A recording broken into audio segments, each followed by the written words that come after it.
Digo por dos razones. ¿Podemos seguir? Lo digo por dos razones.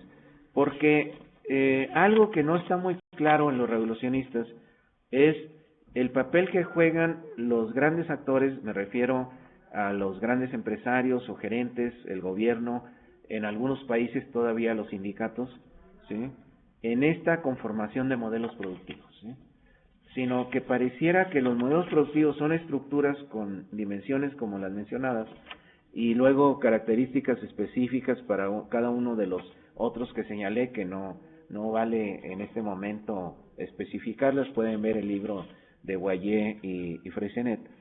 Pero estas son estructuras, entonces esas estructuras, ¿cómo juegan con los actores? Me refiero a los que toman las decisiones de hacia dónde ir en términos estratégicos, ¿sí? Y además cómo se toman estas decisiones, no solo en la cabeza de los grandes actores, sino tomando en cuenta esas estructuras, otras que están afuera de las empresas, por ejemplo, los mercados de trabajo, las instituciones, como dicen los de diversidad de capitalismos, cómo las toman en cuenta, o las propias políticas de los gobiernos, o las interacciones con otras grandes empresas, o con confederaciones sindicales, o con de otro tipo. Pues eso no queda claro en la teoría regulacionista, sino pareciera que, como plantearon muy en el origen, recuerdan estos conceptos, régimen de acumulación y modo de regulación. Ahí no hay actores, ahí son estructuras.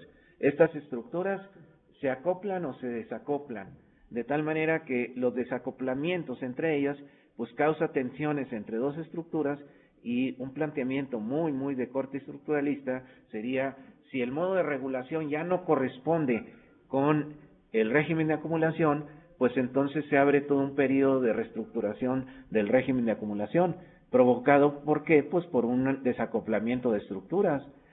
Ahí en medio habrá actores, pues no queda especificado cómo hay que hacerlos intervenir. Por eso decía yo, el concepto de modo de producción me parece todavía muy estructuralista. Eso, muy sistémico. Cuando ellos enfatizan tanto en la idea de que las partes de estos modos de regulación tienen que ser muy coherentes. Coherentes quiere decir sistémicos, no contradictorios, ¿sí?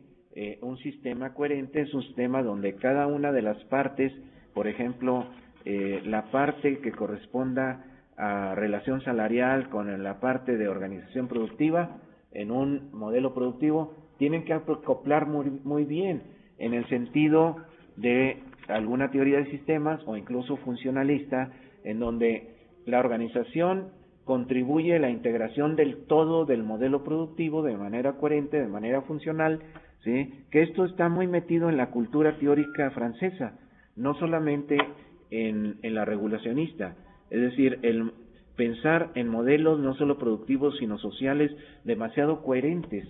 ¿Esto a qué se contrapone? Pues a la idea de que estos modelos, entre comillas, sea sociales o sea productivos o sea económicos, pues pueden funcionar relativamente bien durante ciertos periodos, teniendo contradicciones que los definen también, no como anomalías, ¿sí? Que sería una diferencia importante entre una idea muy clásica de sistema y la idea de configuración, que admite que la contradicción puede estar siempre presente y sin embargo desarrollarse hasta cierto momento, ¿sí? Es decir, la configuración productiva puede ser una alternativa que hay que discutir por qué a la de modelo productivo. El modelo tiende mucho a la de sistema coherente y con un peso de tipo estructuralista. En configuración productiva, pues yo incluiría tecnología como una dimensión muy importante, además de organización, de relación laboral o salarial, pero también los perfiles de la mano de obra. Es decir, no basta con hablar de relación salarial para hablar de qué tipo de trabajadores estoy incorporando o prefiriendo. Y, por supuesto, el tema de culturas laborales y gerenciales con respecto a la empresa, al trabajo, a la producción, a la productividad, en el modelo productivo regulacionista está fuera. Es decir, está fuera, demasiado soslayado. Pero ¿cómo evitar que una configuración con algunas dimensiones adicionales como estas que yo mencionaba de tecnología no sea otra vez una versión estructuralista? Bueno, una versión no estructuralista no quiere decir que no hay estructuras, sino que las estructuras no se mueven solas, sino las mueven los actores sociales, los más importantes, pero que están estableciendo sus estrategias en un basamento estructural que ellos muchas veces no escogieron, sino que ahí estaba, aunque se puede transformar. Y entonces esta estructura llamada configuración productiva, como la que yo llamaba, como alternativa al modelo productivo, sobre ella los actores grandes acuñan estrategias, de tal manera que la construcción de estrategias es un problema en sí mismo, no es una simple derivación de la configuración o modelo productivo. Yo creo que esa sería una visión muy estructuralista. Es decir, el modelo productivo pide tales estrategias. No, el modelo productivo puede funcionar con varias estrategias, pero ¿quiénes las construyen? Los actores. ¿Y cómo las construyen? De acuerdo a sus concepciones, algunas científicas, económicas, pero también pueden intervenir en concepciones de otro orden más del sentido común.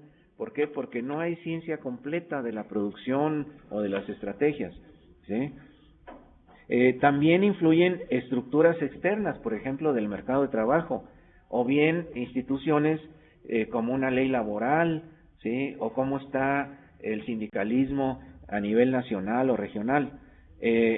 Influyen las políticas de los estados, quiere decir las interacciones que establecen estos actores empresariales con otros de su mismo orden, otras empresas, ¿sí? O bien con actores políticos. Hay lugares donde las ONG cuentan muchos, por ejemplo en Alemania. En Alemania una empresa no puede tan fácilmente saltarse el problema ecológico, porque ahí los ecologistas son muy fuertes, son muy legítimos, y entonces son otro tipo de actores que no son empresas de la sociedad civil que también se toman en cuenta. En nuestros países no siempre pasa, pero puede haber ciertas... ¿sí? Es decir, es mejor tratar las estrategias no como tipos de estrategias previamente establecidas, sino como un problema a investigar en tanto construcciones concretas, ¿sí? Que realizan actores concretos de acuerdo a ciertas estructuras preexistentes de adentro y de afuera, y de acuerdo a ciertos actores que también influyen en cómo acuñan las estrategias, ¿sí? Entonces, Boyer, en su último texto que hemos leído, pues realmente nos retrae a antes de Crisis y regulación del capitalismo de Lippietz, es decir, del Fordismo. ¿Qué va a seguir? ¿Va a seguir la financiarización?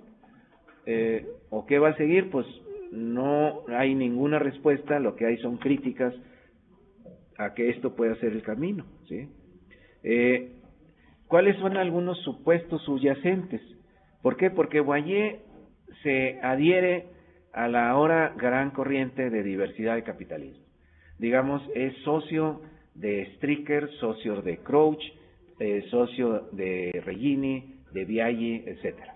No quiere decir que manejan la misma teoría ni los mismos conceptos, pero digamos, ¿cuál es un supuesto que está en muchos de ellos?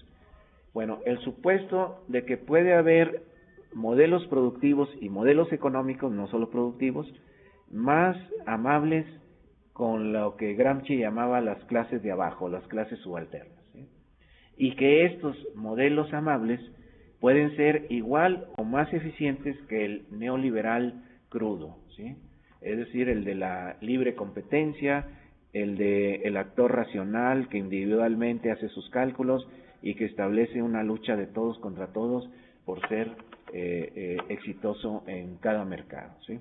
Entonces, es un propósito moral, diría yo, con el cual podemos estar de acuerdo. Yo diría que muchos estaríamos de acuerdo en buscar eso, ¿sí?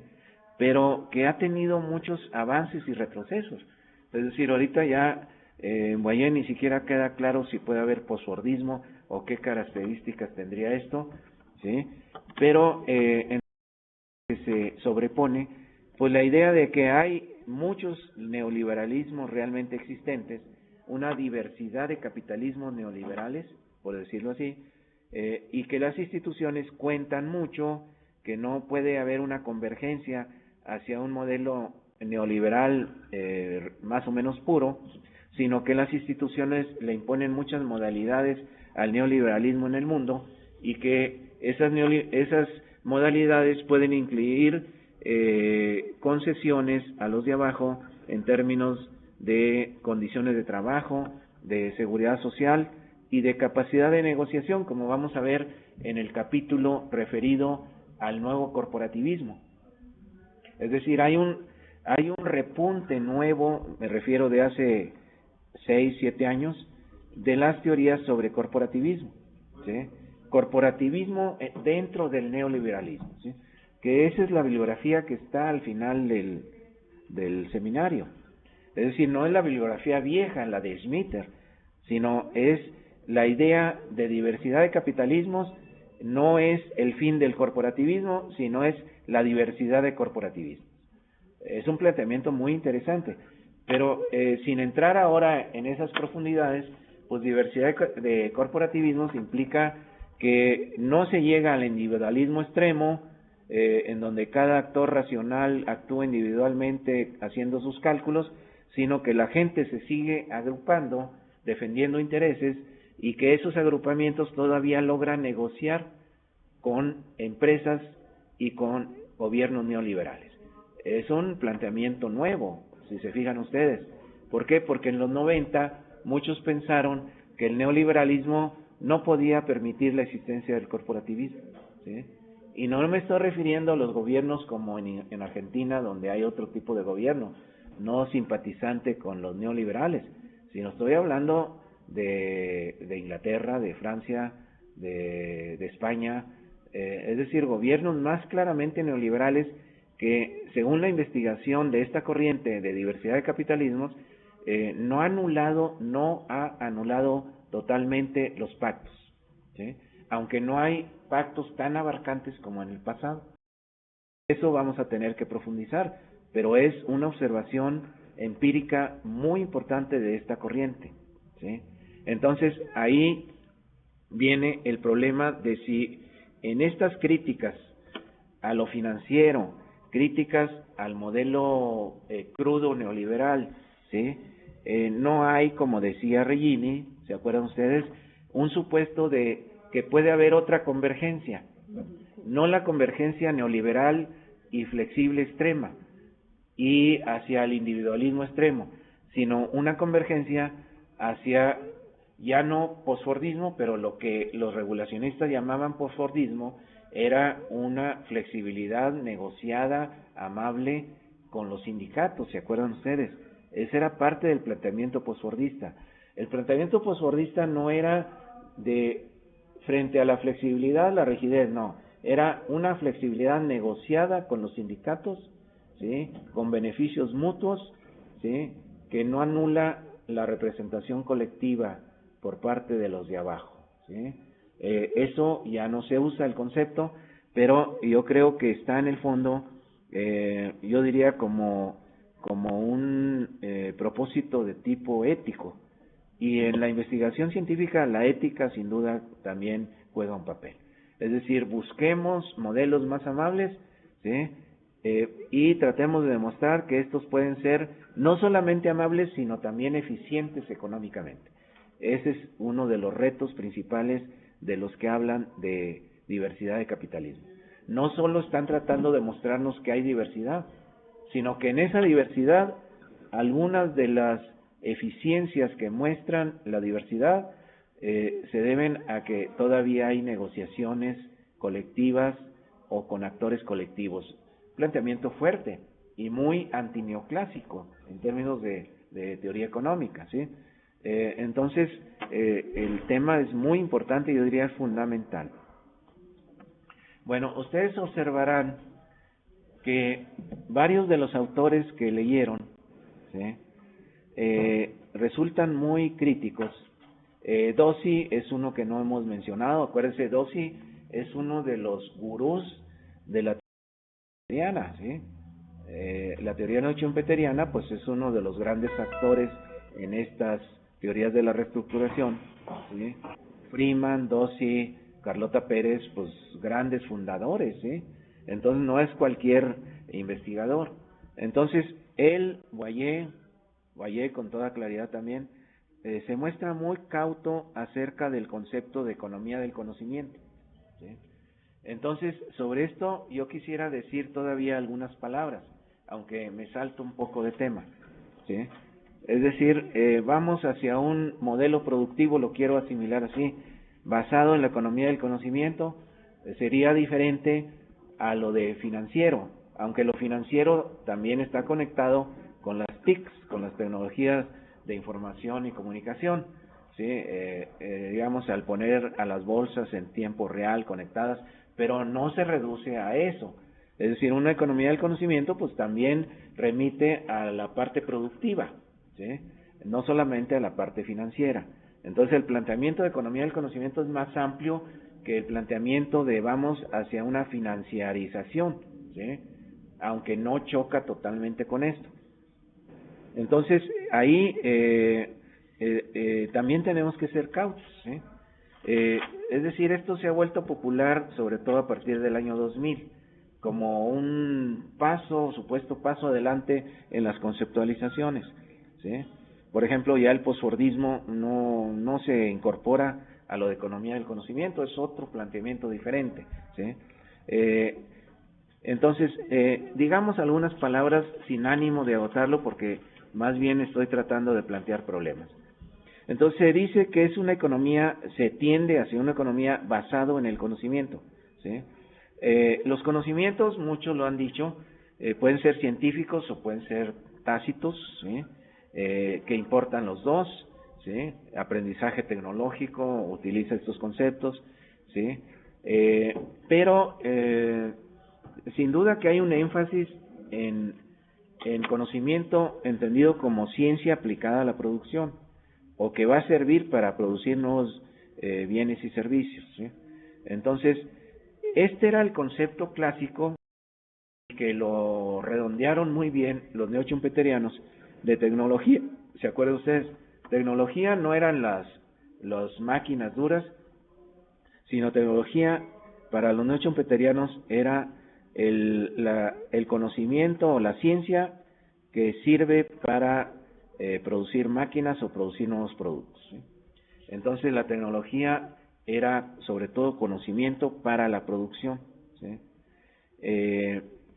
Entonces esto se combina, lo de la economía del conocimiento, con la constatación de que el sector de los servicios se vuelve en muchas de las economías no solo desarrolladas, también en las subdesarrolladas.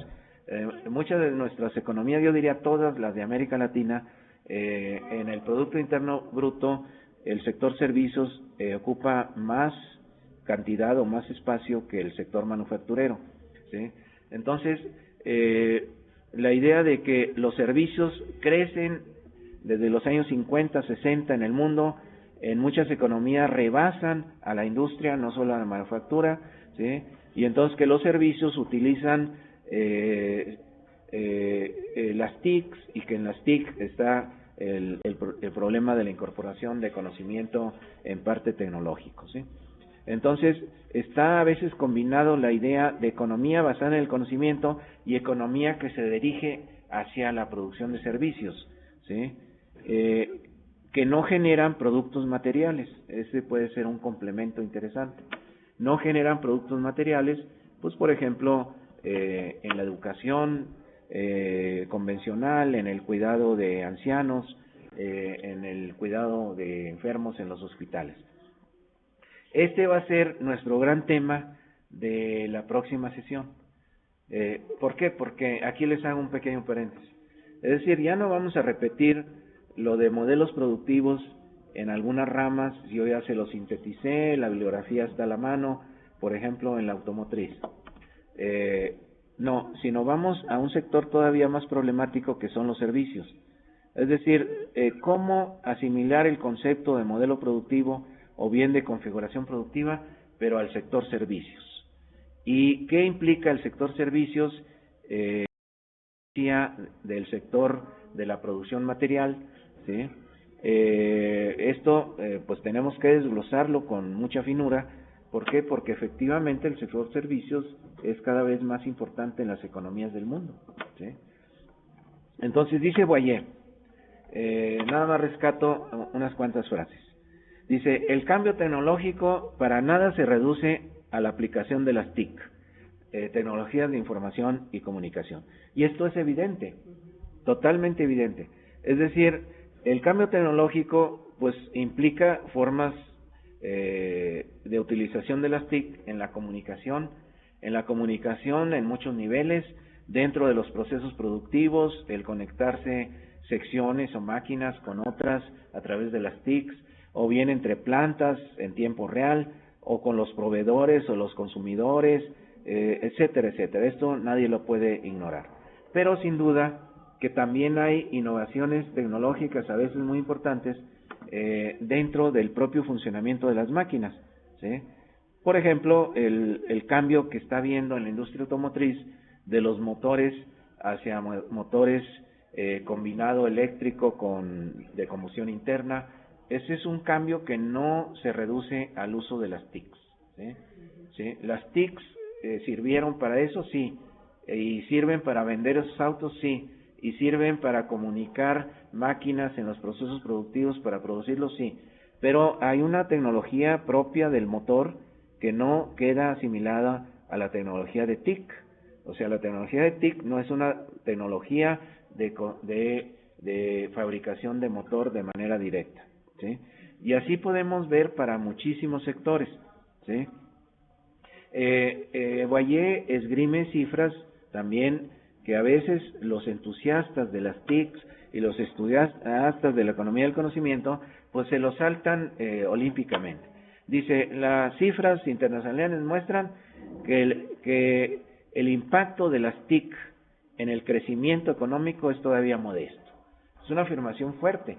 Es decir, si se introducen TICs, ¿influyen en el crecimiento? Sí, pero, dice él, los modelos macroeconómicos más serios muestran que todavía el impacto es modesto. Y con mayor razón dice, el impacto de introducir TICs en el empleo es todavía modesto, ¿sí? Entonces, dice Dossi, lo que pasa al interior de los procesos productivos puede quedar reducido al impacto de las TICs. Dice no, es decir, las TICs pueden tener un impacto, pero el paquete de flexibilizaciones no se reduce a las flexibilizaciones que permiten las TICs, y esto es obvio, ¿no? Es decir, en organización del trabajo, pues puede ayudar las TICs para ciertas cosas, pero en otras cosas la TIC no interviene y sin embargo la empresa aplicar nuevas, ya no tan nuevas, formas de organización sin necesidad de estar intermediada por la TIC, ¿sí? Es decir, hay una exageración acerca de esto y sobre muchos otros problemas en donde los latinoamericanos somos expertos en adoptar exageraciones, ¿sí? Entonces, termino con algunas acotaciones. Primero, si la economía, cada vez en la economía los servicios son más importantes, ¿sí? Esto es mucho más amplio que economía de la información y del conocimiento, ¿sí? Mucho más amplio, ¿sí? Por ejemplo, el sector educativo sigue creciendo, utiliza computadoras, sí, pero utiliza mucho profesor. O sea, no me vengan con cuentos de que todo el mundo está en cursos virtuales. No es cierto. Es decir, los cursos virtuales siguen siendo de segundo nivel en los países desarrollados, ¿sí? Por ejemplo, una experiencia particular que alguna vez tuvimos en Berkeley, pues Berkeley tiene cursos virtuales de maestría y de doctorado, pero los empleadores gringos tienen muy consciente la diferencia entre un egresado de un curso virtual a un egresado de uno presencial, ¿sí? Eso está clarísimo, ¿sí? Y los rankings que acostumbran tanto los ponen en segundo, tercer nivel o incluso ni los consideran, y cuando van a pedir chamba un egresado de Berkeley a una gran corporación, pues le preguntan, ¿fuiste alumno virtual o fuiste presencial? Y no hay ninguna duda que el presencial todavía es mucho más ¿sí? Entonces no hay que exagerar, ¿sí? ¿Qué pasará en 2000 años? Yo no lo sé, ¿sí? Es decir, en servicios es mucho más amplio la prestación de servicios que el impacto de las TICs, ¿sí? En el McDonald's, en el McDonald's ¿están las TICs? Sí. Cuando ustedes piden una hamburguesa, ahí está la computadora y manda ciertas señales. Sí, pero ese es secundario en comparación con lo que hace el joven en el proceso productivo de la hamburguesa. Es un proceso productivo muy taylorizado, en donde no se utiliza equipo de alta tecnología, ¿sí? Y eso es lo más importante, es decir, la TIC no produce la hamburguesa. La TIC permite comunicar ciertas partes y todavía sigue dependiendo mucho de esa parte taylorizada, donde el trabajo manual sigue interviniendo, ¿sí? Este, eh, eh, Hay una parte de la producción de servicios que es la producción de símbolos. Por ejemplo, en los espectáculos, ¿sí? Es decir, en los espectáculos influye esa tecnología, sin duda, pero lo más importante del valor agregado de un cantante de moda no es el uso de un equipo de sonido, ¿sí? No es eso. Es la calidad que le impone el cantante, eso es lo que se va a pagar, ¿sí? No tanto la calidad de la TIC, ¿sí? De tal manera que en los servicios hay productos cognitivos, como puede ser el software, ¿sí? Ya lo analizó José en su tesis excelente, se lo recomiendo a todos, está editado como libro acerca de resistencia en el proceso de trabajo de la generación de software, ¿sí? Es decir, el software requiere de equipo, pues sin duda, ¿sí? Pero todavía hay partes muy artesanales, en donde el equipo no se logra automatizar a pesar de los intentos de la ingeniería del software, ¿sí? Y depende mucho de la habilidad un poco semi-artesanal del que lo crea, de tal manera que ahí la TIC está, pero a lo mejor la TIC no es lo más importante, ¿sí? Entonces, en mucho proceso cognitivo, piensen ustedes en muchas investigaciones que se hacen aleatorios. O sea, no son procesos estándar en masa, en donde simplemente se aplanan botones y a través de las TICs todo comienza a funcionar perfecto. No, ahí depende mucho de la creatividad de los investigadores. Se auxilian de TICs, sí, se auxilian de TICs, pero también de equipos que no son TICs, ¿sí? Hay mucho equipo de laboratorio que la TIC permite conectarlo con otros, pero no todo, como dice Dossi, es TIC. Es decir, hay tecnologías de otro tipo, ¿sí? Que no son TICs, que a veces influyen más. Hay producciones emocionales, el trabajo emocional, ¿sí? El trabajo emocional, pues se puede transmitir por las TICs, pero puede ser cara a cara. Y a lo mejor sin intervención más allá de un micrófono, ¿sí? Hay trabajos estéticos en donde la creatividad, la inspiración de quien lo crea puede ser tan importante o más que el uso de estas tecnologías, ¿sí? En términos del conocimiento científico, que es el que más pesa, diría yo, ¿sí? En esta economía del conocimiento, la producción de conocimiento científico se volvió sin duda una rama importante de la producción, ¿sí? Es una producción de tipo cognitivo, ¿sí? Es una creación de símbolos cognitivos que a veces se simbolizan en patentes o en fórmulas matemáticas dependiendo de qué se trate, o los paquetes de software, ¿sí? Pero esa creación necesita volverse tecnología. Esto estoy nada más repitiendo a Dossi Freeman en su parte clásica. Es decir, la investigación básica, que es eminentemente la creación de símbolos, necesita volverse tecnología, necesita volverse equipo duro, ¿sí? Es decir, la fórmula matemática necesita otros mediadores que son los tecnólogos para hacer equipo realmente, que tienen que resolver otros problemas que no están todos en la fórmula matemática, ¿sí?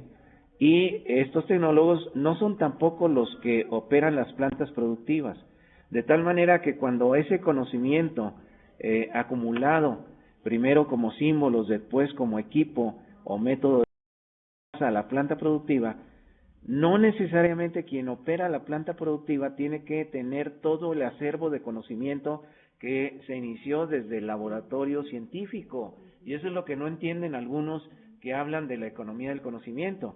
Por ejemplo, yo me he encontrado algunos economistas que hablan de que los productos de la maquila son productos de alto contenido de conocimiento. Pues sí, yo creo que si lo ves desde el laboratorio que está en Chicago hasta la maquila que está en Tijuana, se puede decir eso.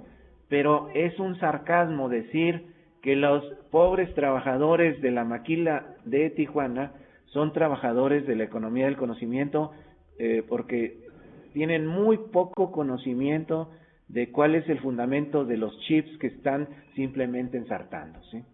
Es decir, detrás del chip pues hubo una cadena a veces larga y hubo científicos de muy alto nivel que no están de ninguna manera en la maquila de Tijuana. Entonces, ¿de qué segmento de la cadena de valor pues estamos hablando? ¿Sí?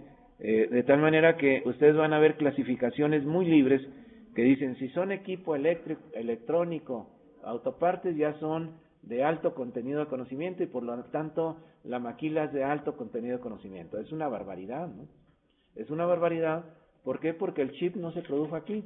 El chip se produjo en Japón o no sé dónde, ¿sí? Y aquí se ensambló. Y por lo tanto el contenido de conocimiento que se agrega aquí y el tipo de mano de obra que se utiliza aquí pues dista mucho de esa que nos están hablando, ¿sí? En la planta productiva, ese conocimiento acumulado puede estar sin duda en la maquinaria del equipo, en los insumos, en el método de producción, ¿sí? Pero como decía Boyer, las TICs no agotan la generación de conocimiento. El conocimiento fluye, pero no se reduce al uso de TICs, ese es el problema, sino que es más amplio, ¿sí?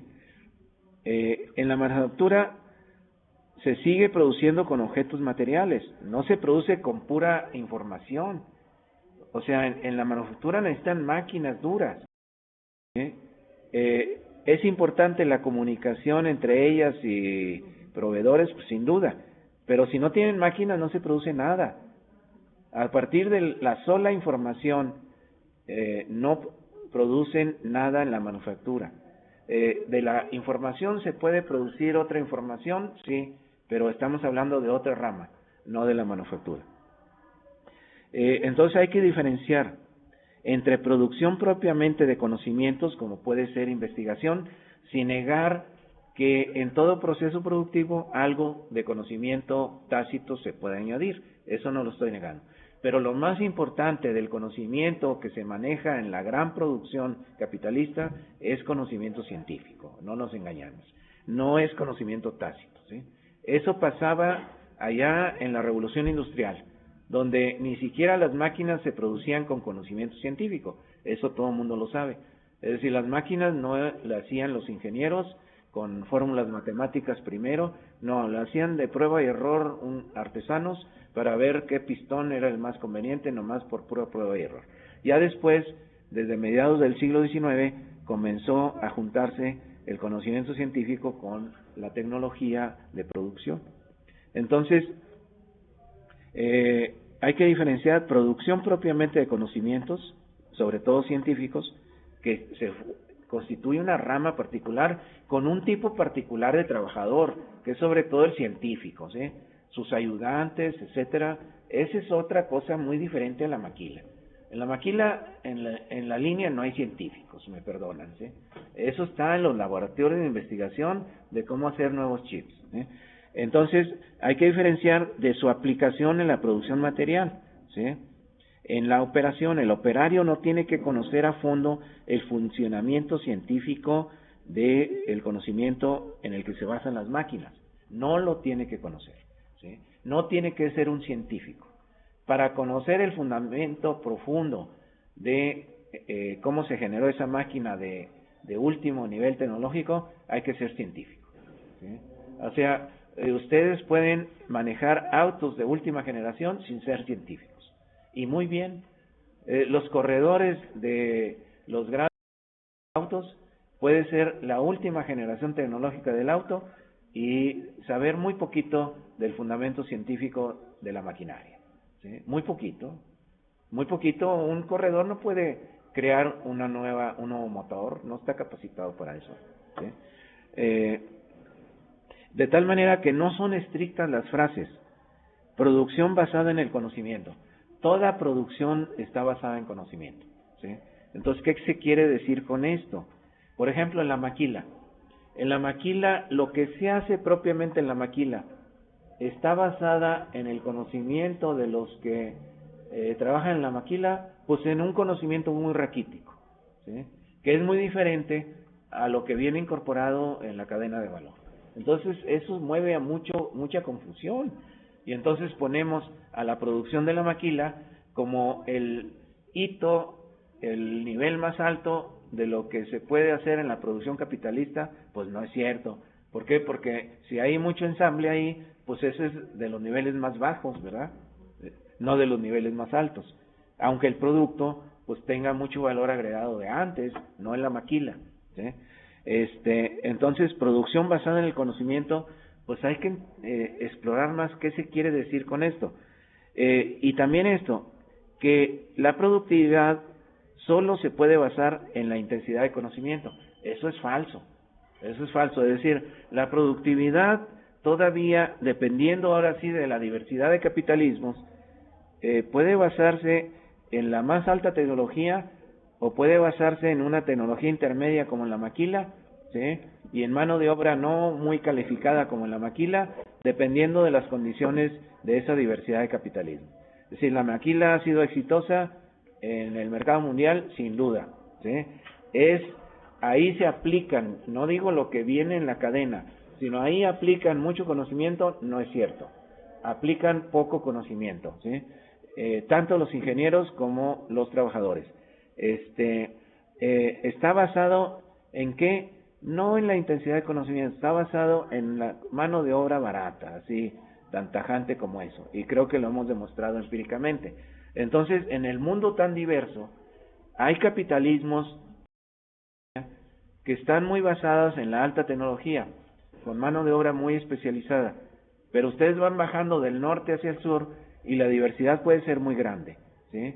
Ahora entra aquí la polémica de convergencia-divergencia. Es decir, los partidarios de la convergencia dirán, no, es que eso es transitorio. Finalmente, en el mercado mundial solo van a ser exitosos los que empleen la más alta tecnología en el proceso productivo y la mano de obra más calificada. Yo lo dudo y acudo a los de diversidad de capitalismos.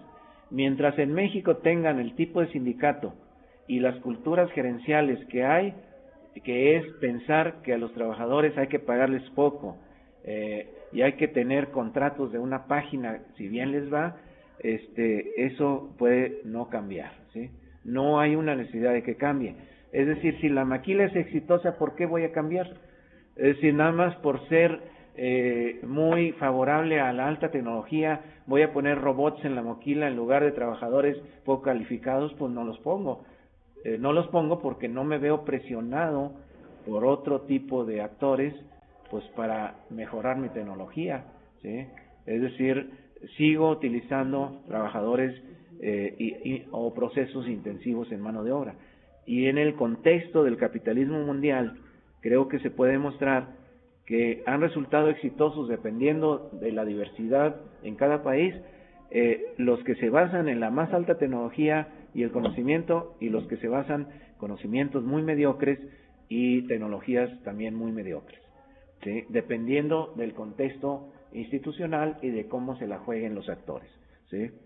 Y entonces, esta versión optimista de la economía del conocimiento, es decir, todo se encamina hacia eso, pues es una nueva versión de la convergencia, que hay que poner en cuestionamiento con argumentos parecidos a la diversidad de capitalismo. Es decir, ¿por qué no puede dirigirse necesariamente a la convergencia de una sociedad o economía del conocimiento? Por la diversidad de instituciones y de actores. Eso nos lo dicen Crouch, Strick, ¿Cómo lo podemos ilustrar? Pues vean en México. En México hay una tendencia muy fuerte a que cada vez más estamos en la tecnología de punta. Es falso. Es falso. Empíricamente no me lo pueden demostrar, ¿sí? ¿Y por qué? Es decir, porque ¿quiénes son los que llevan la batuta? Aquí hay sindicatos muy débiles, realmente casi ni meten la mano. Entonces realmente es una decisión de los empresarios o gerentes, ¿sí? Incluso más que de los gobiernos. Entonces, ¿por qué los empresarios o gerentes no son aquí partidarios de la convergencia? Pues no lo son porque están guiados por la ganancia, ¿verdad? Entre otras cosas. Y piensan que continuar así, lo han hecho 30 años, ¿sí? 30 años de la nueva economía, con relación a la que había en el otro modelo de sustitución de importación. Entonces, ¿por qué lo van a cambiar ahora? ¿Sí?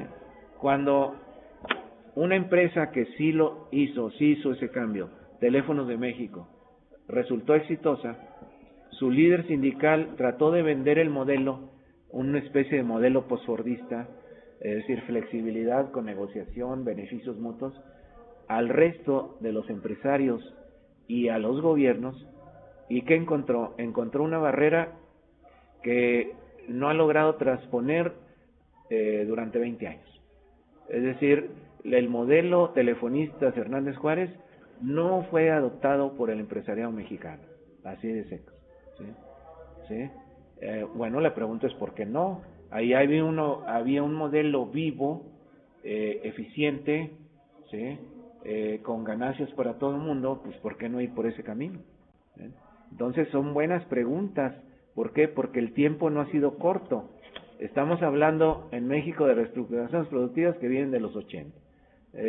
30 años, 25 años, y ¿qué es lo que está pasando en este país? Entonces, esto lo planteo como preguntas provocadoras, ¿sí? A mí me gustaría que ustedes opinaran, además de teóricamente, cuando fuera posible, pues porque ustedes son investigadores y han hecho mucha investigación empírica, entonces pues que nos la traigan, claro, al gran detalle, pero que nos digan, bueno, yo he encontrado esto, yo he encontrado lo otro, en este tema, para esta investigación que hice, pues resultó así o resultó así. Disculpen que me haya prolongado, pero pues se juntó con esta interrupción tecnológica, ¿sí? Entonces, vamos a dar la palabra primero a nuestros colegas que están en forma virtual comunicados. Ya saben cómo levantar la mano.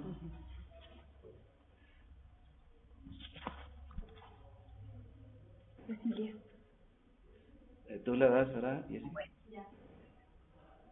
¿Empiezo? Sí, sí. ¿Hablo yo?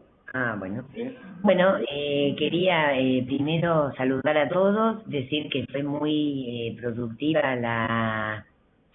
toda la charla, clase que dio Enrique, que me hizo acordar a cuando era alumna hace unos años, pero que sigo siendo alumna en realidad.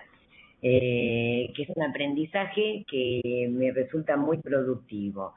Leí en una buena parte lo de Guaidó, reconocer que no comprendí muchas de las ecuaciones económicas como Enrique, pero me resultó muy provocador justamente teniendo en cuenta todo lo que yo conocía de los modelos productivos escritos por Guaidó y toda la discusión que habíamos tenido durante tantos años en América Latina respecto a las salidas ¿no? del Fordismo, el neotaylorismo, el taylorismo periférico del IPIES, no, el neotaylorismo periférico.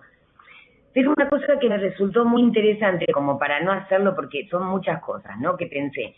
Pero hay algo que tal vez lo prepare para enviar, que puede ser interesante para esta discusión de modelos de capitalismo, que yo vengo estudiando desde las relaciones laborales, que es mi especialidad, más como variedades de estrategias sindicales, ¿no? En el marco de la revitalización hay, sobre todo de Carola Frech, Edward Herry, investigadores ingleses, que analizan diferentes estrategias en Gran Holanda, Francia, o sea, teniendo un poco en cuenta la discusión, digamos, más general de variedades de capitalismo, hay un trabajo que se llama Variedades de Estrategias Sindicales.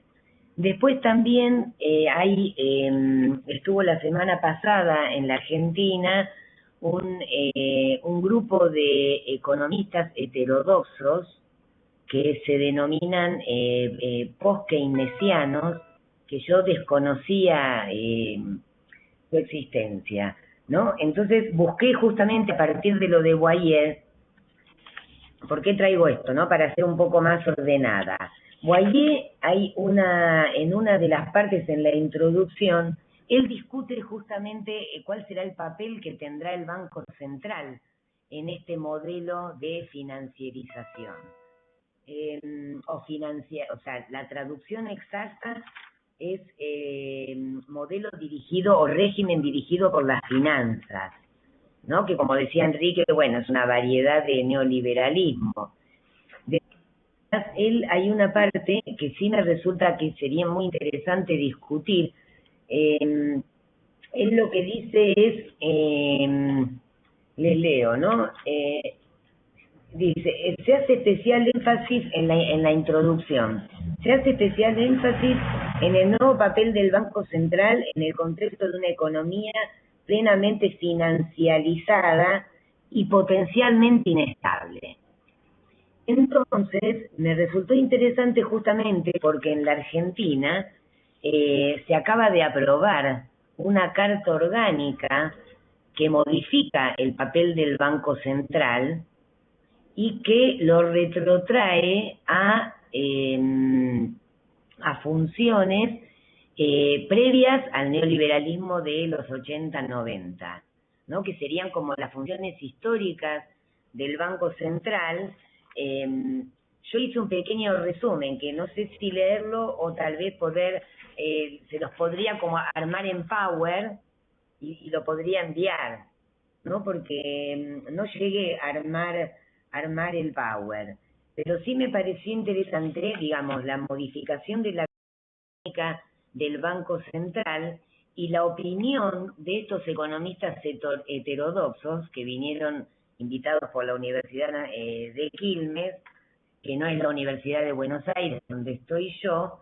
Uno se llama Marc Lavoie, es un economista de la Universidad de Ottawa. Hay otro economista de la Universidad de Londres, que es especialista, o sea, ellos digamos, este es especialista en toda lo que es la crítica al pensamiento ortodoxo. Después está también Lance Taylor, especialista en desarrollo económico, y básicamente yo tomé para hacer esta síntesis de Marc Lavoie, porque él es el que más hizo énfasis en el papel del Banco Central. O sea, dice, quienes sostienen que el Banco Central genere inflación creen en la teoría ortodoxa, que ya fue refutada hace un tiempo considerable. Esto es lo que Enrique al principio de la charla, el tema de cómo el neoliberalismo justamente es la inflación, ¿no? Las recetas antiinflación para combatir el neoliberalismo. Bueno, entonces, me pareció muy interesante contribuir yo no tengo, digamos, artículos de ellos, y tampoco es mi fuerte la economía, ¿no? O sea que sí me parece interesante como para contribuir también con el debate sobre debates que también dialogan con las relaciones laborales, ¿no? Como el debate de convergencia-divergencia o el debate de variedades del capitalismo, tomando, digamos, otros aspectos, enfatizando aspectos como variedades de estrategias de revitalización sindical en diferentes países. Pero bueno, volviendo al tema del Banco Central y a lo que decía Boyer, ¿no? Al Banco Central en la Argentina, Boyer toma en la introducción y en uno de los resultados de las variables económicas, él dice, en la página 131, dice, para estabilizar el sistema financiero es importante que el Banco Central pueda reaccionar con suficiente rapidez para evitar que estallen las burbujas financieras. O sea, ese que es el resultado de una de las ecuaciones que él analiza, entonces fue lo que a mí me disparó poder introducir en esta clase lo que pasó con el Banco Central hace 2 semanas en la Argentina y la discusión que trajeron estos economistas post-keynesianos llamados Escuela Heterodoxa Post-Keynesiana con respecto al tema concreto del Banco Central. Entonces, también me pareció súper interesante la tabla de Boyer, ¿no? El cuadro donde él analiza los distintos casos y de cómo este modelo dirigido por las finanzas, cuál sería el lugar que ocupa la relación trabajo-salario para la relación capital-trabajo que hablaba Enrique Lítica del taylorismo, del fordismo, ¿no? La relación, esto sería para profundizarlo un poco más. Entonces, el tema lo que pasa es que me pareció tan interesante como tan actual este trabajo de Boyer. No sé si se escuchó de acá, qué pasó. Tan actual el tema de discutir justamente la alternativa al fordismo, ya no al posfordismo, sino al fordismo, en base a la experiencia argentina. Entonces, les leo algunas partes, ¿no? Lo respecto al tema del papel del Banco Central y esto que habla Boyer sobre cuál sería el papel. En el caso de Argentina, luego de 9 años de gobierno, el actual, Frente para la Victoria, a través del Poder Legislativo, pudo modificar la Carta Orgánica del Banco Central. El partido gobernante ha logrado recuperar para el Estado una herramienta fundamental para gobernar, como es tener un Banco Central que aplica políticas macro que instrumenta el poder central para el desarrollo de un programa económico basado en la equidad social.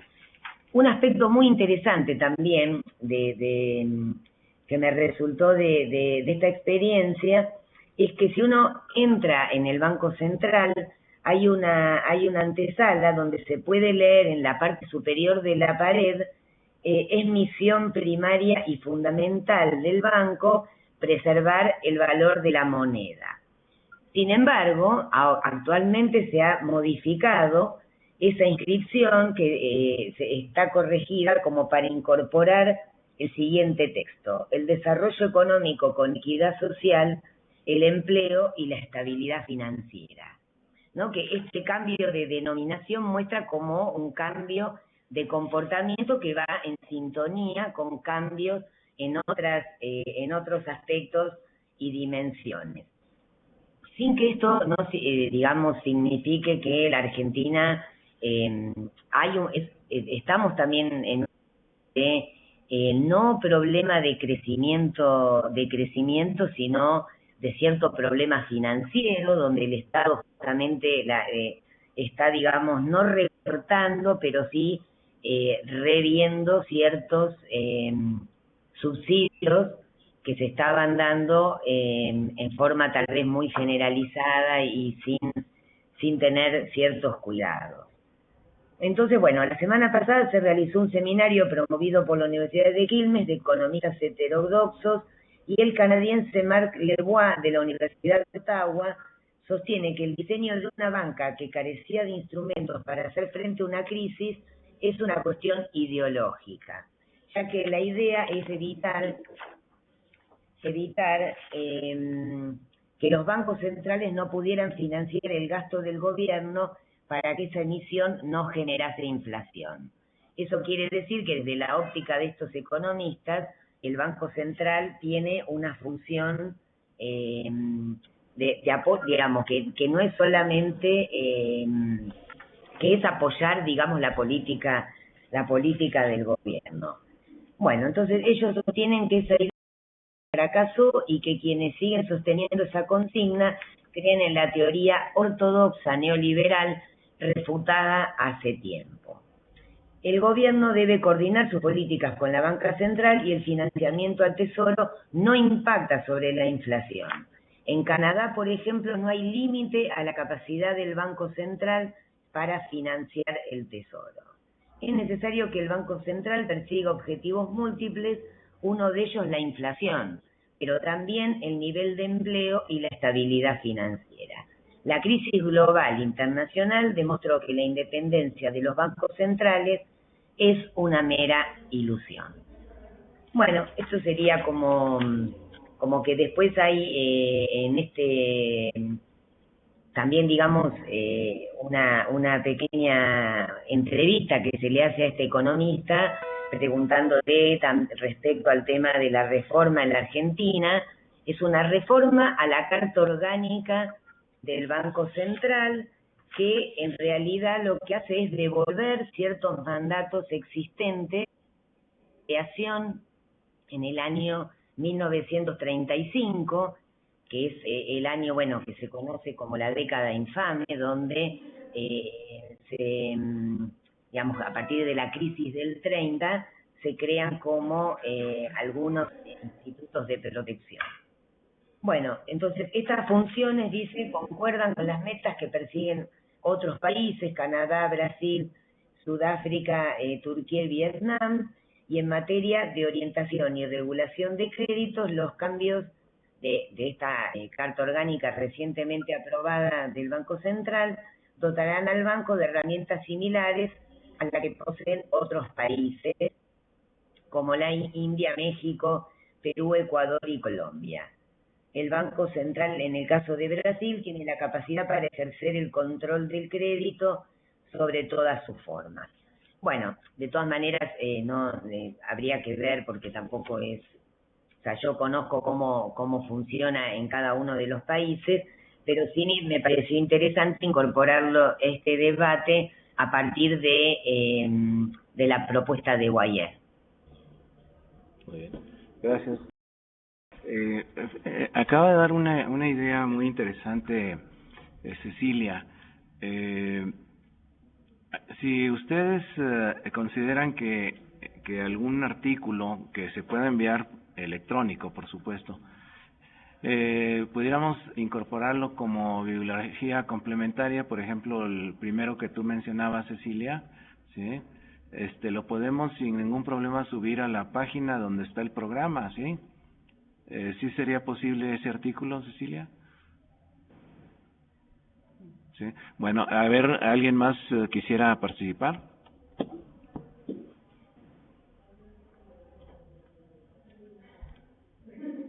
¿Nadie? ¿Nadie?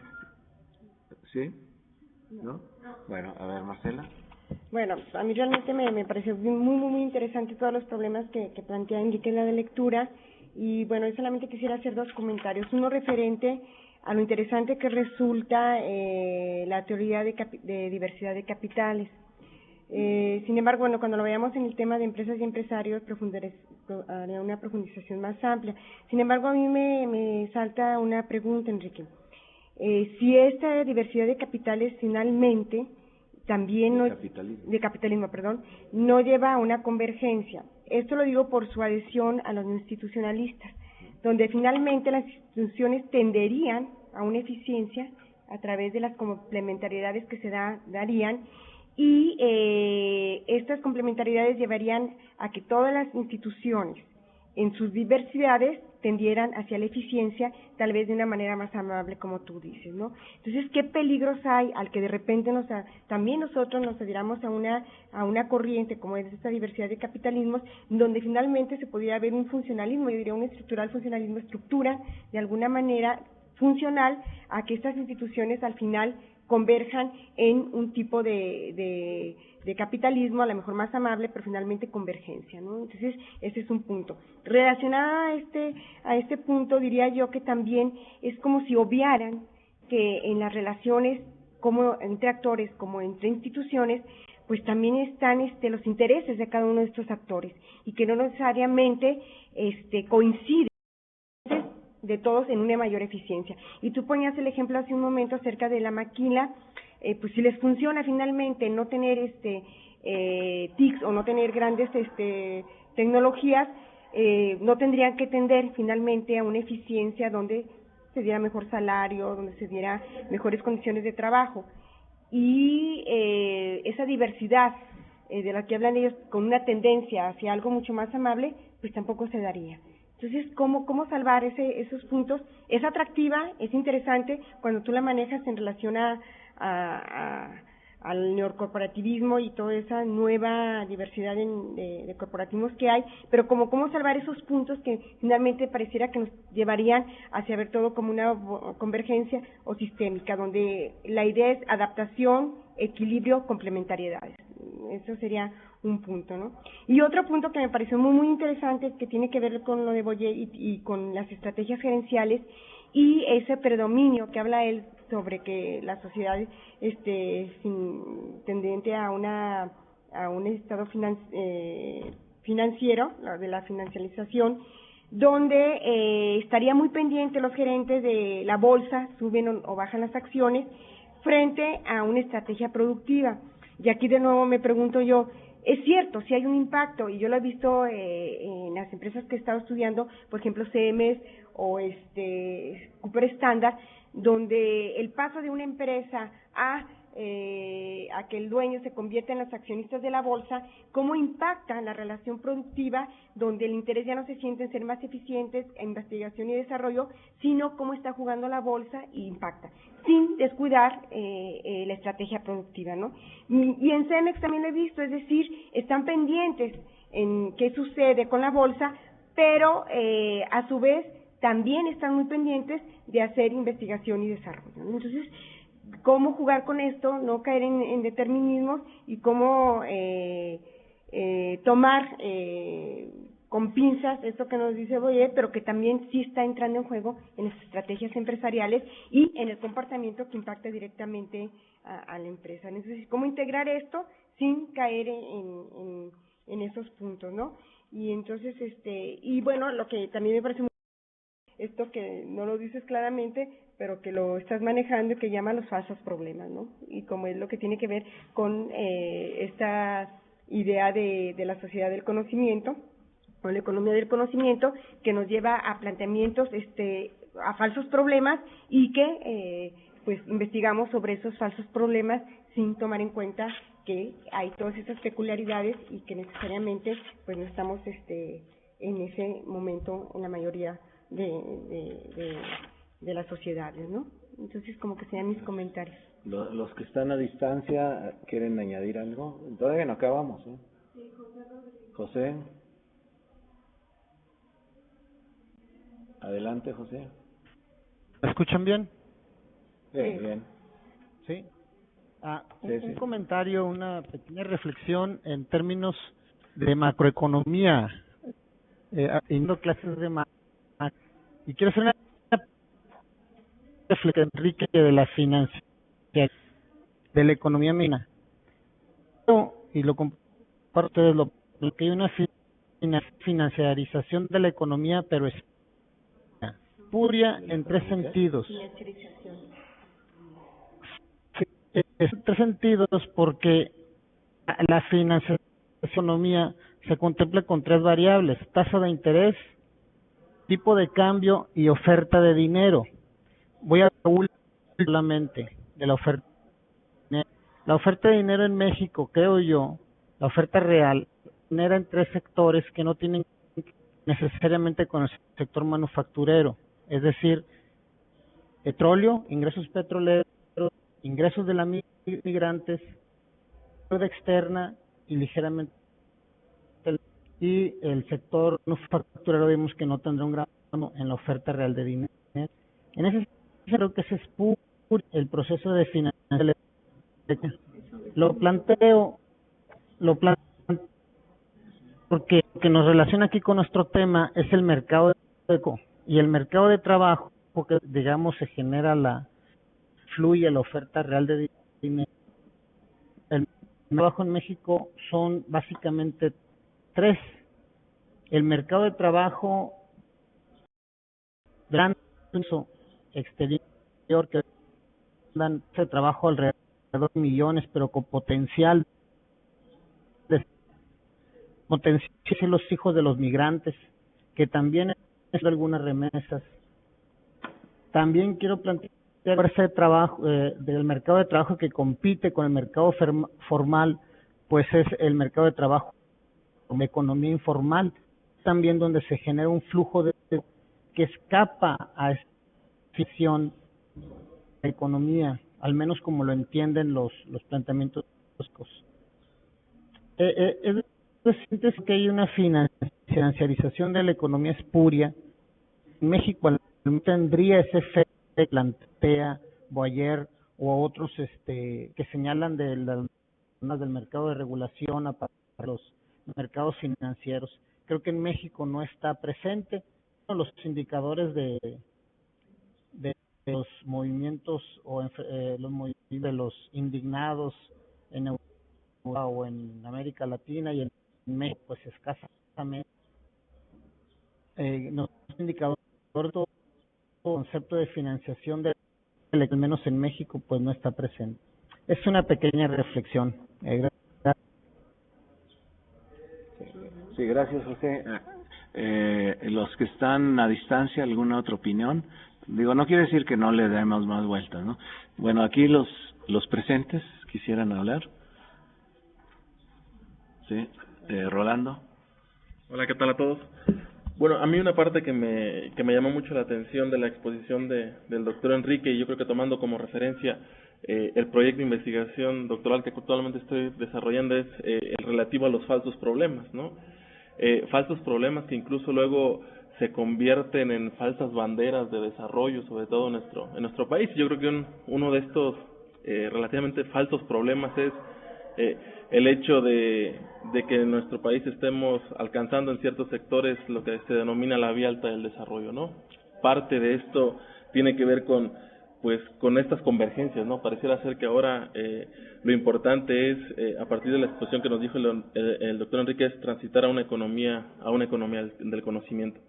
Pero tendría, no estoy partiendo de que existe el tránsito, ¿no? Sino que qué particularidades tendría el hecho de estar en sectores productivos que requieren, cierto tipo de conocimiento al momento de manufacturar los bienes que están produciendo. En el caso concreto del sector aeronáutico, ¿no? Yo creo que un falso problema sería decir que por el simple hecho de que se instale en México este tipo de sectores ya estamos en la vía alta del desarrollo, ¿no?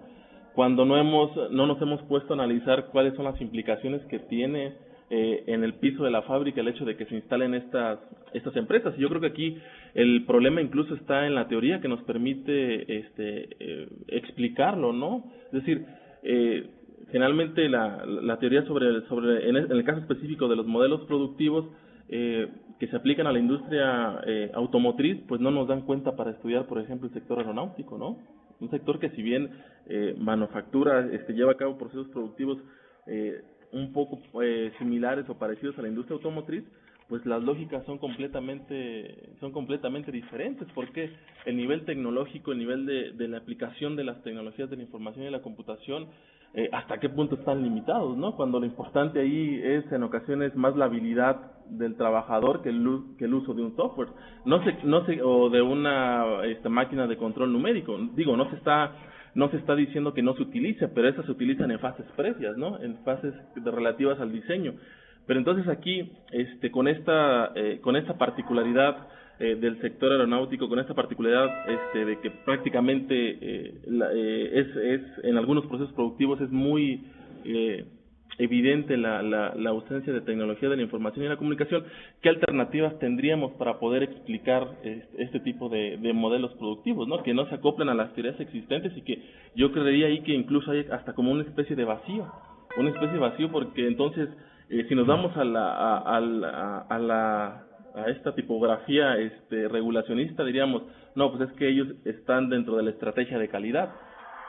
Pues sí, evidentemente, no son productos que tienen una gran o se centran en la calidad, pero eso no nos explica en sí el hecho de las particularidades de ese modelo productivo, ¿no? nivel tecnológico a lo mejor ahí ya no es tan importante como sí lo puede ser la habilidad del trabajador. Y entonces, teóricamente, ¿cómo le hago para dentro de esta clasificación meter al trabajador dentro de esta forma de producir?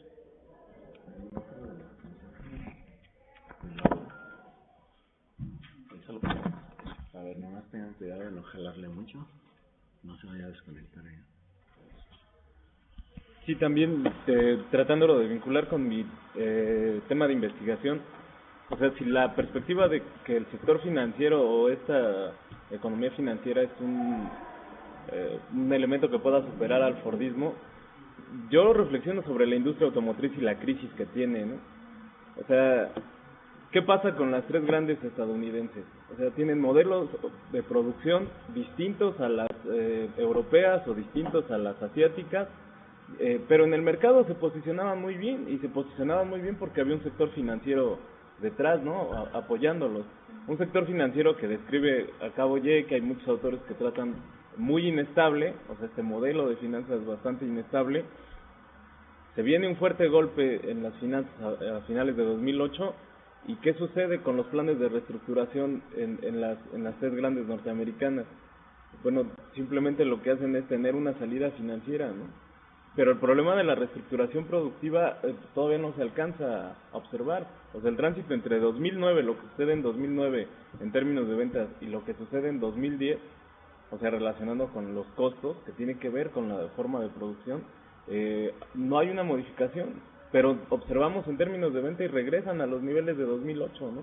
Incluso se superan. Por ejemplo, el caso de la Ford, que vendía cierto número de automóviles, incluso supera el número de automóviles que vendió en 2008, lo supera en 2010, pero ahí lo que opera es ese sector financiero. Pero vamos a ver cómo está produciendo la planta. Entonces, a mí me parece que de fondo la producción física sigue siendo sustento de la economía. El problema es qué tanta injerencia tiene, y eso lo podemos ver a nivel mundial en esta metáfora interesante de la diversidad de neoliberalismos. ¿Qué tanto penetra el sector financiero en las distintas economías, ¿no? Me parece que ahí se puede discutir un poco más, o sea, cómo se engarza cada economía nacional o cada empresa, cada ramo en el contexto general de las finanzas mundiales, ¿no? Creo que uno de los errores en la lectura en este texto de Boyer es que no hay una definición visible sobre lo que él plantea como sector financiero, ¿no? Entonces, en ese sentido, pues puede parecer como que se puede acumular capital en algo que no produce valor, como que esa discusión no la deja suficientemente saldada desde mi perspectiva, ¿no? ¿Alguna otra opinión?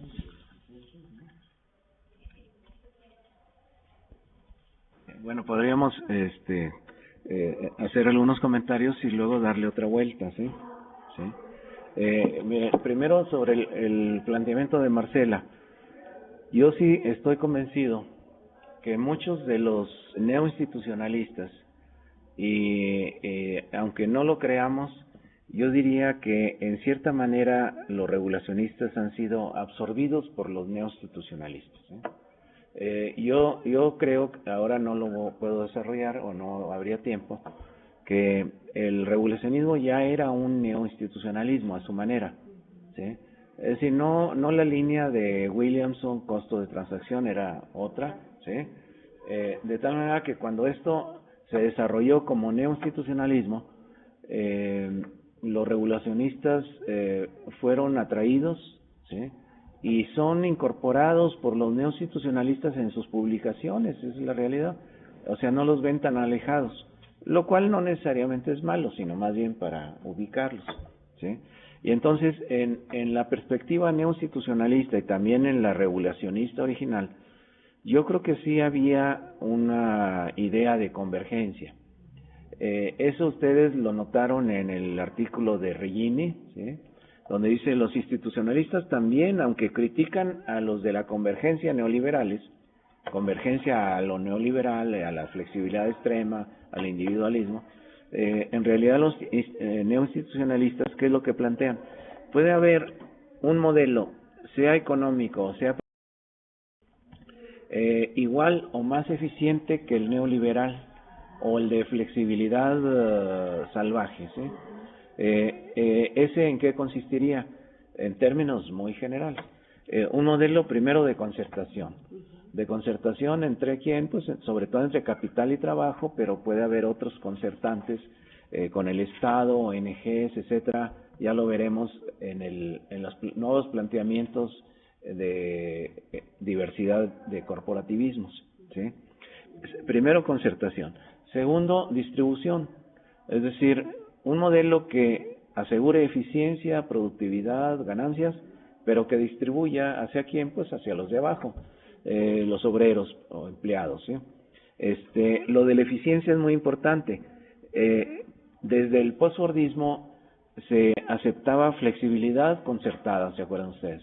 Yo creo que aquí sigue siendo un planteamiento, es decir, las economías abiertas necesitan empresas flexibles, adaptables rápidamente, entonces no se niega la necesidad y la conveniencia de la flexibilidad con tal de que sea concertada, ¿sí? Acordada entre capital y trabajo y algunos otros actores, ¿sí?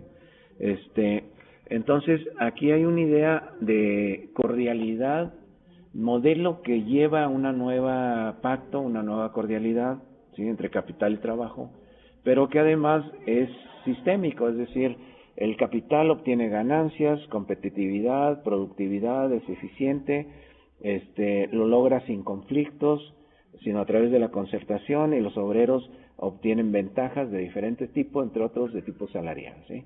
Entonces, ahí hay un modelito de integrado funcionalmente que está, yo diría, como supuesto, a veces implícito, a veces no tan implícito, desde los años 80 como alternativa al modelo neoliberal, ¿sí? ¿En qué se diferencia del neoliberal? Primero, que lo colectivo es reivindicado, sobre todo lo colectivo de los de abajo. Es decir, ya no se trata de obreros donde individualmente cada quien se rasca con su uña, sino que pacta colectivamente, sea a través del sindicato, de consejos de fábrica o de otra manera, ¿sí?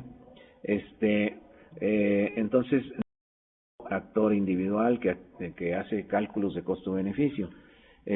Segundo, que esto puede ser eficiente, ¿por qué razón? Pues porque, como decían los toyotistas originarios, no como lo utiliza Boyer, en la producción pues interviene también la cultura laboral, y entonces agrupamiento de trabajadores motivados, dispuestos a dar el máximo en el proceso productivo, y que además va a tener beneficios materiales, no solo simbólicos, pues esto puede ser muy productivo, ¿sí? Es decir, hay una incorporación de las ideas muy originarias toyotistas, es decir, el capital no es antagónico con esta participación obrera, con esta incorporación de su conocimiento, de su saber hacer implícito, y también su involucramiento, participación, todo lo que había recetado el toyotismo original, yo creo que es jalado, ¿sí?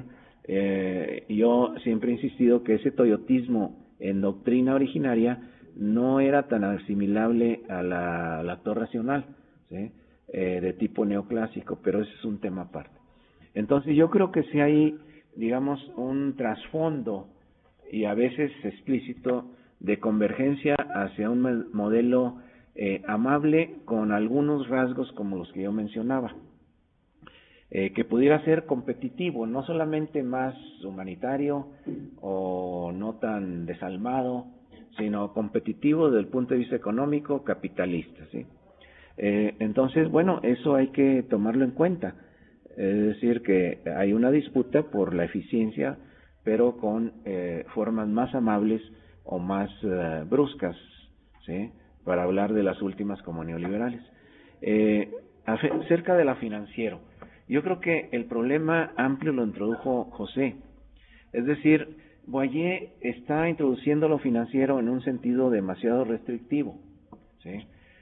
Primero, está pensando lo financiero como empresas que cotizan en la bolsa, ¿sí? Tan restrictivo como eso.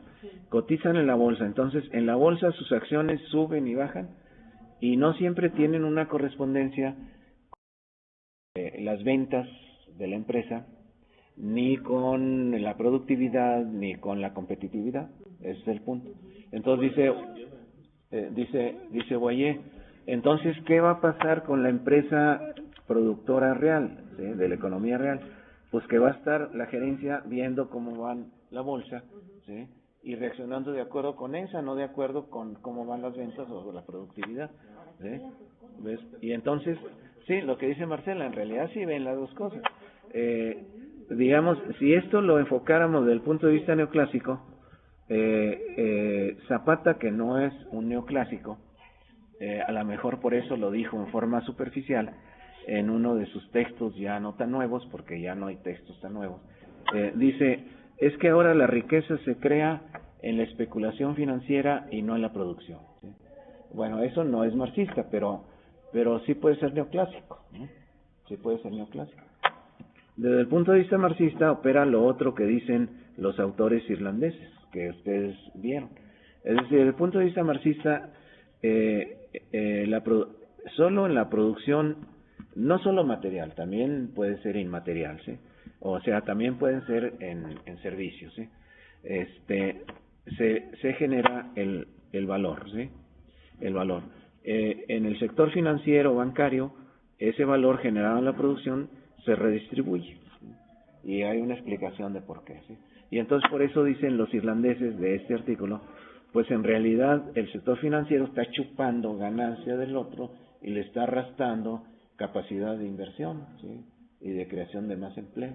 Entonces aquí hay una deformación en términos de transferencia de lo generado en un lado al otro, y que le resta al productivo esas capacidades.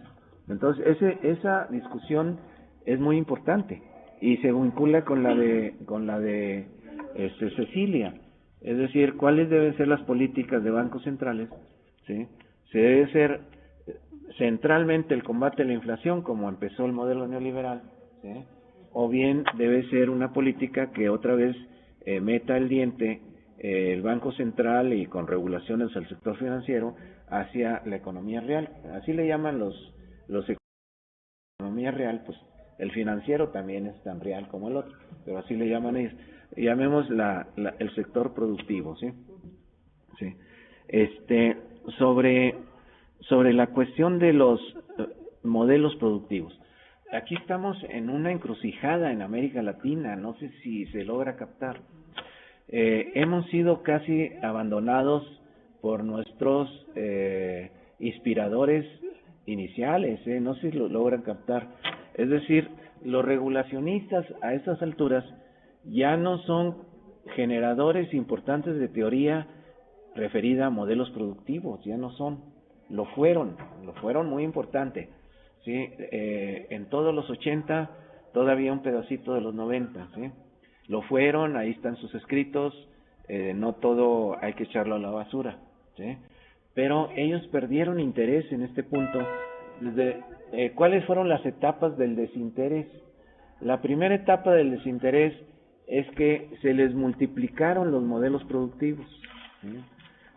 Es decir, el último aliento fue el gran proyecto de GERPISA sobre la industria automotriz mundial, ¿sí? Entonces ahí recolectaron un nivel de información empírica pues que ninguna otra rama económica se ha tenido, ¿sí? Porque fueron alimentados de casi todos los países donde hay plantas automotrices, ¿sí? Y entonces ahí pues llegaron a la conclusión del librito de Boyer Freixenet. Esta es una edición en español del año 2000, ¿sí? Pero estos eran modelos productivos solamente para la industria automotriz, ¿sí? Por la industria automotriz. Y entonces, ahí, ¿qué pasaba con tantas otras ramas de la propia manufactura? Ya no se diga de los servicios, pues, digamos, completa oscuridad. Es decir, la época donde todo lo demás era hacia el posfordismo, yo creo que ellos ya no la siguieron manejando, ¿sí? Y actualmente, yo creo que Boyer se ha dedicado mucho más a estudiar al sector financiero, por eso este artículo, ¿sí? Y por eso ya no está, por lo pronto, produciendo teoría referido al sector productivo y sus modelos productivos. Y entonces eso, en América Latina, importadores de teoría, ¿sí?, nos ha dejado con cierta orfandad, o en todo caso, como nuestro gran amigo Nefa, pues recuperando cosas de los 70, de los 80, ¿sí? No lo digo en mal sentido, pues a lo mejor siguen siendo válidas, ¿sí? Pero cuando a Nefa yo le pedí para el libro Teorías Sociales y Estudio del Trabajo que me planteara lo último sobre modelos productivos, pues lo que me planteó fue de lo de los 80, ¿sí? Fue lo que me planteó. Y no estaba equivocado. ¿Por qué? Porque, bueno, vino lo de la industria automotriz, pero en realidad no había grandes planteamientos mundiales sobre los modelos productivos que sustituyeran al posfordismo, lo perfeccionaran a algo, ¿sí? Y entonces esa orfandad, ¿a dónde creo que nos puede llevar? Primero, a repetir algunas cosas que ni siquiera los fundadores reivindican como tales. La otra, que puede ser todavía peor, abandonar el tema de modelos productivos. Me lo dijo mi gran amigo Jorge Carrillo. Dice, yo que he ido a los encuentros de Gerpisa, que lo siguen haciendo, dice, el tema de modelos productivos ya no se trata, ¿sí?, desde hace 10 años, ¿sí? Y yo creo que es cierto. Entonces, digamos, por lo tanto, nosotros importadores de teoría debemos abandonar el tema de modelos productivos porque ellos relativamente lo abandonaron. No lo creo. Yo creo que el tema de modelo productivo se trata de un nivel de la realidad de las empresas, ¿sí?, que no se agota con la economía neoclásica ni con el concepto de microeconomía, de neomacroeconomía, ¿sí?, y que da cuenta mucho más cerca de cómo se produce, con qué eficiencia se produce, con qué relaciones laborales se produce, ¿sí?, y que hay que seguirlo reivindicando, profundizándolo, cambiándolo donde sea necesario, y no simplemente esperando que venga de ellos, de los franceses, la línea de por dónde tenemos que analizar modelos productivos, porque a lo mejor ya no les interesa, ¿sí? Entonces, veámoslo lo contrario, no como una gran angustia, sino como una gran oportunidad de los latinoamericanos, pues pensar por nuestra, diría yo, ¿sí? Y podemos pensar y discutirlo al calor de las discusiones más actuales, es decir, estas de diversidad de capitalismos, de diversidad de modelos de producción, todo lo que ha dicho Cecilia, de diversidad de estrategias de los sindicatos o de relaciones laborales, sin necesidad de esperar a ser simplemente adaptadores o seguidores de algunos que a lo mejor ya ni les interesa que se les siga, ¿sí? Entonces, yo creo que para eso estamos aquí, para discutir con toda franqueza, a veces con cierto esquematismo, ¿sí?, pero yo creo que esta discusión es muy necesaria en América Latina, ¿sí? Bueno, no sé si de los virtuales quieren añadir algo. Puebla, Jessy. ¿Escuchas? Sí, adelante. Sí, Adelante. ¿Sí me escuchas, Enrique? Bien. Sí, todo. Gracias. Bueno, primero saludos desde Puebla. Aquí el equipo está trabajando con ustedes, siguiéndolos, y con mucho interés. La sesión pasada quisimos intervenir, pero no se pudo por cuestiones técnicas. Mira, yo quisiera plantear 4 elementos. Me parece que la exposición ha sido muy clara.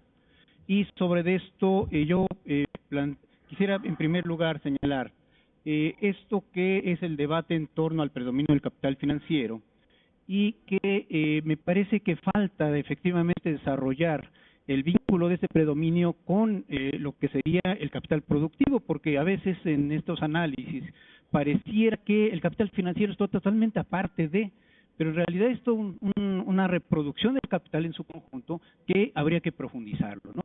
Por ejemplo, en el caso de Bakir y Campbell, lo que hacen es vincularlo con la tasa de acumulación, donde encuentran que la tasa de acumulación está cayendo y, bueno, la tasa de ganancia tiene su comportamiento cíclico. Pero, bueno, ¿qué significado tiene esto? Y señalabas en algún momento, esta disminución de la tasa de acumulación, ¿qué vínculos tendría con el cambio tecnológico y, por supuesto, con todas las formas de organización del trabajo? Entonces, me parece que, por ejemplo, esa es una línea de trabajo que es interesante y que habría que desarrollar. Textos como los de Dumenil o los de Husson y calculado también las tasas de ganancia para este periodo, también se quedan en esos niveles, aun cuando en el caso de Mosley propone toda una jerarquía y diferencia en torno a lo que sería la administración del capital financiero y algunos vínculos corporativos. Pero bueno, me parece que por ahí es importante esa primera discusión. En segundo lugar, me parece que sí sería pertinente señalar que faltaría todavía una discusión más profunda de lo que es actualmente la crisis. Cuáles son las repercusiones de largo plazo y si efectivamente estamos frente a una crisis productiva y cuál sería su magnitud en términos de la crisis productiva. Por ahí, por ejemplo, tendríamos que estar discutiendo, o creo que sería un elemento importante a discutir, cuáles son las salidas que se están encontrando en torno a la crisis. Por ejemplo, organismos como la OCDE o el Banco Mundial, que empiezan a plantear la salida de un capitalismo verde, un green economy, y asimismo, paralelo a esto, por supuesto, una mayor profundización de la flexibilidad laboral. Yo creo que de alguna manera se está hablando de junto con esto, un sector financiero regulado, es decir, lo que se nos estaría vendiendo como novedad sería lo que podríamos denominar como neoliberalismo recargado, ¿no? Pero bueno, ¿hasta dónde se podría hacer esto? Pensando en que la economía verde va a implicar una transformación productiva, digamos el caso de la industria automotriz, que están invirtiendo enormes cantidades de dinero, de capital en torno a su reconversión. El tercer elemento que yo quería señalar es la relevancia de esta discusión de lo que nos has expuesto sobre la variedad de capitalismos, su vínculo con modelos productivos y finalmente la categoría de configuración que has venido trabajando desde hace tiempo. Y me parece que esto es importante que lo sigamos, si bien ya no es parte, como tú señalabas, no va a ser uno de los temas centrales de discusión, es parte de lo que tendríamos que estar profundizando, sobre todo pensando en lo que sería la construcción de alternativas. Ya señalabas la revista Trabajo que está dedicada a parte de esto, pero que de alguna manera hoy en México también está presente, ¿no? Y pensando no solo en los términos de los ámbitos nacionales, sino también en las configuraciones regionales. Finalmente, lo que tú señalas y algo me parece que Marcela también lo tocó, tiene que ver con la crítica a las visiones sobre la economía, en el cual compartimos totalmente esto que tú has señalado. Y en ese sentido nos parece que es importante conocer la conceptualización que se ha venido desarrollando en torno a ese concepto, a esa caracterización de la economía, porque efectivamente hay una serie de perspectivas que además son muy sugerentes para muchos de los jóvenes que se están formando. Pareciera pues bastante atractivo hablar de este tipo de economías, pero bueno, las teorías son distintas y también tienen determinados fines. Entonces, bueno, no es lo mismo que lo que plantean los evolutivos en términos de la economía del conocimiento, que lo que plantea, por ejemplo, el Banco Mundial, o incluso también en otra perspectiva, lo que serían los planteamientos de Castells sobre la economía informacional, que creo que sería interesante seguir profundizando en torno a esta visión, que bueno, me parece que no es necesariamente la más adecuada. Y en ese caso, por ejemplo, también, ya que tocaste los evolutivos, hay perspectivas así hasta cierto grado mecánicas, como son los planteamientos de Carlota Pérez en su libro sobre las revoluciones industriales, ¿no?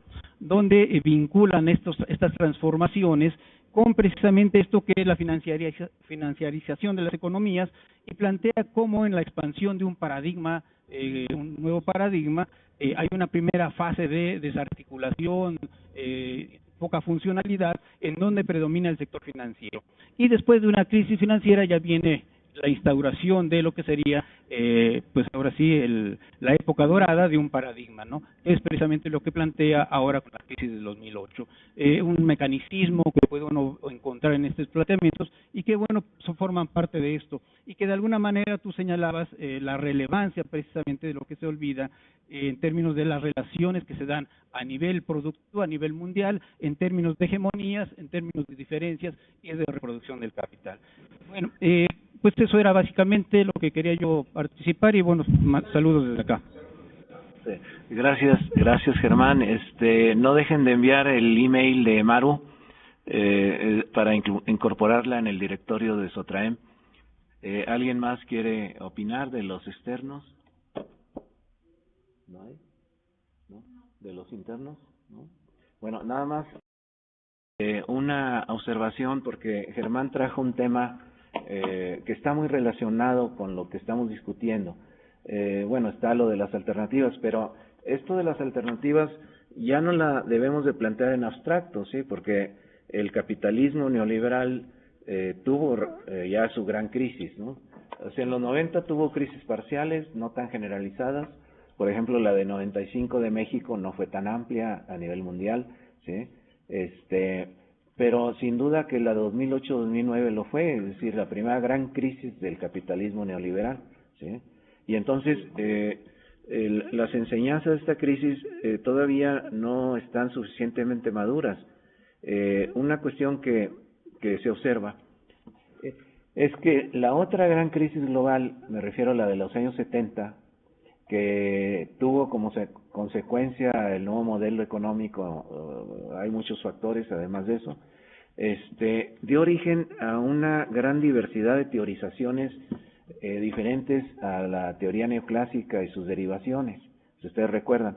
Es decir, de ahí surgió la teoría neoschumpeteriana, surgió la teoría regulacionista, un poquito adelante la de la especialización flexible, industrial governance, bueno, toda una explosión de teorizaciones no asimilables a lo neoclásico, ¿sí?